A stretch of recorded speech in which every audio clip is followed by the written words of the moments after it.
dans notre journal, le GD News évidemment, il est revenu sur cette mesure. Expulsons les OQTF les plus dangereux à Saint-Pierre-et-Miquelon. Il persiste et il signe, on l'écoute et puis on va voir que le débat est parti, mais alors en fusée d'artifice depuis hier. Écoutez-le.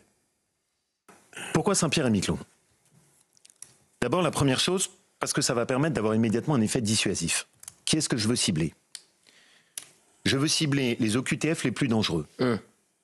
Prenons un exemple très précis. Bruno Retailleau a indiqué qu'il y avait 60 Algériens extrêmement dangereux et dont il faut tous qu'on sache que si rien n'est fait, si ma proposition n'avance pas, dans 90 jours, et même moins, ils seront dans la nature. Vous prenez ces OQTF dangereux et vous les mettez face à un choix qui est très clair. C'est soit vous rentrez chez vous, soit vous partez à Saint-Pierre-et-Miquelon à 4000 km de la métropole. Vous n'êtes pas dans l'espace Schengen à Saint-Pierre-et-Miquelon. Ce qui veut dire qu'on peut contrôler. Ça veut dire qu'ils n'ont plus la possibilité de revenir sur le territoire métropolitain. Ça veut dire qu'au lieu d'avoir ce système qui est extrêmement dangereux, où en réalité vous les relâchez dans la nature, vous avez la possibilité de les contrôler. Voilà pour Laurent Wauquiez. Il y a beaucoup de critiques, Joseph Massescaron.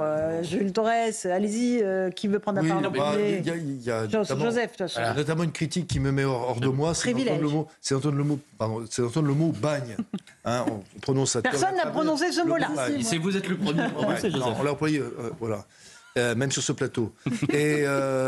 Et il n'y a pas de bagne, ça n'a rien à voir avec le bagne. Le bagne, c'est l'exploitation des personnes qui s'y trouvent. Hein. De toute façon, c'est une forme d'esclavage pour les personnes qui s'y trouvaient.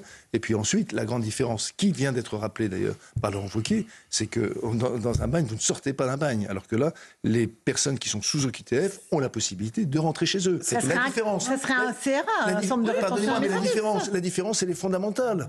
La différence fondamentale quand on parle. Attendez, vous entendez juste quand Manuel Valls parle d'État colonial, tout, non mais bon, Manuel Valls, il est dans son rôle, il est ministre des Outre-mer. S'il défend pas la population de Saint-Pierre-et-Miquelon, on dirait qu'il fait pas son job. Parce que vous avez raison, c'est pas le bagne. Ça sera un CRA, centre de rétention administratif. Sauf que c'est bien beau. Un CRA, au bout de 90 jours, vous êtes dehors.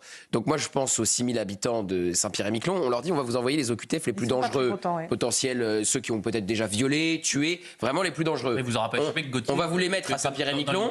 Et 90 jours plus tard, ils vont être dehors. Donc c'est normal que les habitants de Saint-Pierre-et-Miquelon, ils soient pas hyper partants. Vous pensez qu'ils vont être dehors 90 jours après ? C'est la loi en fait. Et justement, il veut changer la loi. Il le dit également dans l'interview accordée au JD News. Oui, il dit qu'il veut prendre exemple sur des pays, et notamment celui qui pousse le plus les délais. C'est la première chose à faire.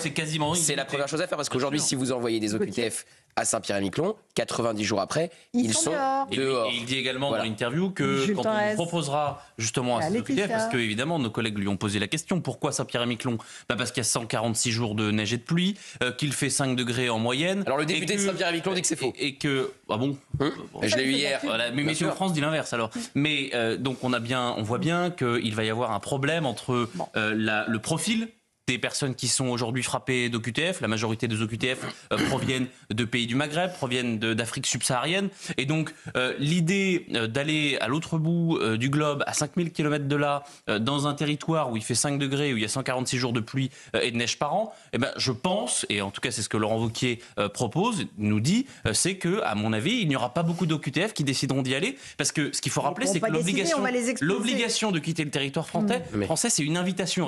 C'est pas du tout une obligation. On vous invite à quitter le territoire français sous 30 jours. Sur la faisabilité, mais Laurent Wauquiez fait un énorme coup politique, un double coup politique d'ailleurs, parce qu'effectivement, à quelques jours de la clôture des listes pour la présidence de LR, il cornérise complètement Bruno Retailleau, mettant en évidence toutes les impossibilités dans lesquelles Bruno Retailleau s'est engagé, c'est-à-dire que Bruno Retailleau a beaucoup hurlé, mais dans les faits, en fait, il n'a rien fait par rapport aux EQTF. C'est un goal. Donc là, ce qu'il est en train de montrer à son parti, c'est que lui, il est le vrai leader de la droite, et même plus généralement, et d'ailleurs il déborde sur la droite tout entière, parce que ce qu'il fait, c'est frapper les esprits.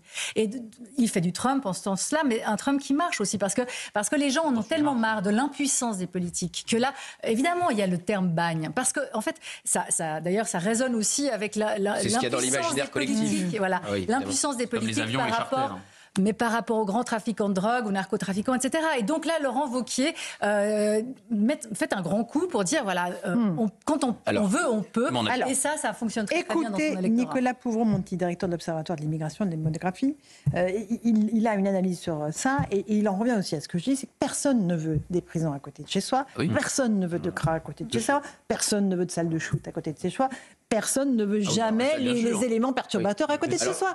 C'est aussi une vraie difficulté. Ah non, mais les CRA et les prisons, il en faut. Les salles de shoot, par contre, je pense qu'effectivement, on peut s'en passer, ça, de toute façon. Les salles de shoot, merci. Sur le fait de les placer en rétention de manière plus sécurisée, ça me semble être un objectif incontestable.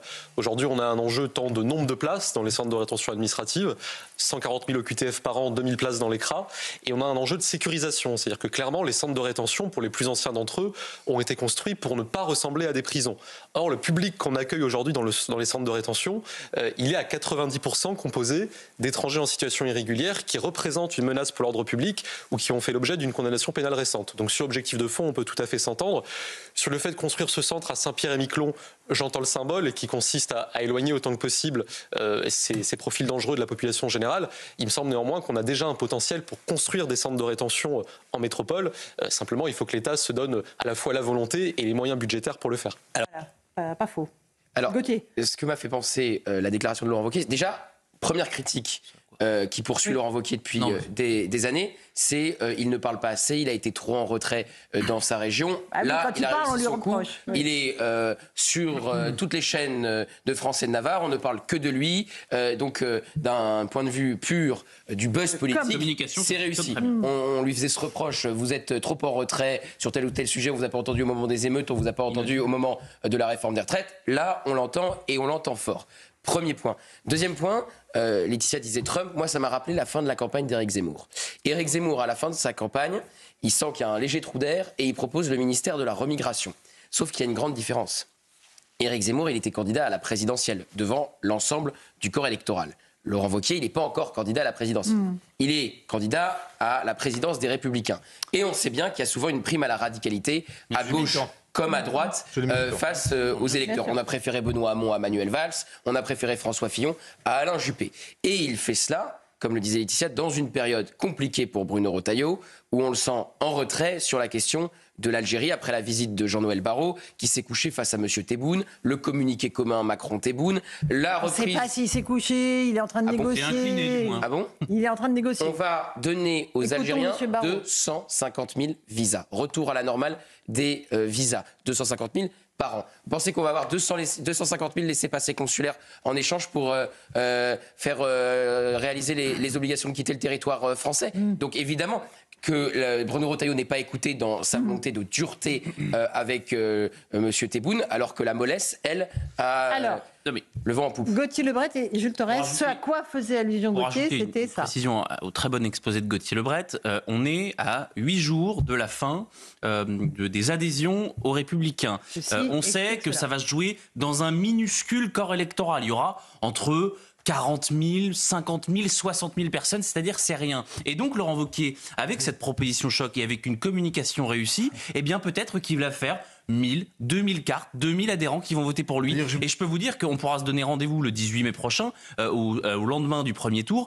Ça va se jouer à pas grand-chose. Bruno Retailleau ne va pas l'emporter haut la main. Laurent Wauquiez ne va pas l'emporter haut la main. Et donc, si Laurent Wauquiez est en tête au premier tour et si même il gagne ensuite, je peux vous dire que cette interview dans le JD News et sa participation hier à 100% politique avec Gauthier Lebret, eh bien, ce sera quelque chose qui va le faire gagner. Joseph Massescaron. Non, j'ai beaucoup aimé le tweet. J'ai beaucoup aimé la réponse de Bruno Retailleau qui a tenu en un tweet. Dans ce tweet, il disait, en substance, je rappelle aux citoyens de Saint-Pierre-et-Miquelon... C'était un compte de soutien. C'est pas lui. C'était un compte de soutien. C'était un compte de soutien de Force Républicaine, le micro prendre leur carte de militants c'est pas l'UMP. Ils peuvent encore s'inscrire. LR, UMP, de toute façon. Édouard Tétrault, le mot de la fin pour sourire. Moi, je salue, en tout cas, on peut saluer les qualités imaginatives et littéraires de Laurent Wauquiez, puisque les OQTF à Saint-Pierre-et-Miquelon, c'est un alexandrin. Mais sinon, c'est vrai que on a du mal à voir comment cela va se traduire dans une réalité. Il y a une réalité économique aussi, qui est que envoyer tous les OQTF à Saint-Pierre-et-Miquelon, c'est extrêmement coûteux. Est-ce que... Alors, heureusement, c'est les plus dangereux, parce que vu qu'on délivre 130 000 OQTF par an, si on envoie les 130 000 par an à Saint-Pierre-et-Miquelon sur une population de 5 000 personnes, ça va faire un peu un choc démographique, si vous voulez. Non, mais c'est vrai que c'est une question extrêmement grave, mais au moins, que ça pose. Il jette un pavé dans la mare, c'est une proposition choc, et tout le monde se définit par rapport à la proposition de Laurent Wauquiez. Et elle est là, dans l'espace public, justement pour être librement critiquée. Petite pause, on s'en